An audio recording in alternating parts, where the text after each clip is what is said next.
হচ্ছে তাকে নিশ্চয়ই কোনো সম্মান দেওয়া হয়েছিল, তখন তিনি খারাপ কথা বলেননি। তাকে বিজেপিও সাংসদ করেছিল, তখন তিনি খারাপ কথা বলেননি।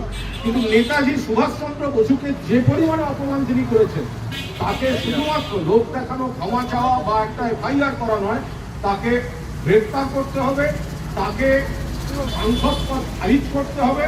এবং বিজেপি যদি সত্যি নেতাজির প্রতি তাদের শ্রদ্ধার্ঘ্য দেখাতে চায়, তাহলে দয়া করে আপনারা আগে দল থেকে তাকে বহিষ্কার ঘোষণা করুন।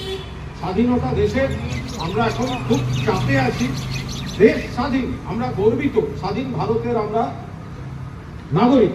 কিন্তু অর্থনৈতিকভাবে, সামাজিকভাবে এই বিজেপি সরকার দেশের সাধারণ মানুষ, গরিব মানুষ, কৃষক, শ্রমিক এদের সর্বনাশ করে ছেড়েছে। ছাত্র আন্দোলনে যেভাবে, সেটা হতে পারে না। ফলে আমরা গর্বিত নাগরিক, কিন্তু স্বাধীনতাটাকে সব পেশায় সব রকম ভাবে রাখতে হবে।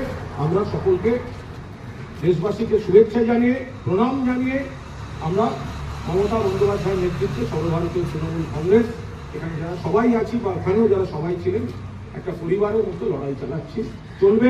দেশকে প্রণাম, বীর শহীদদের প্রণাম, ধন্যবাদ।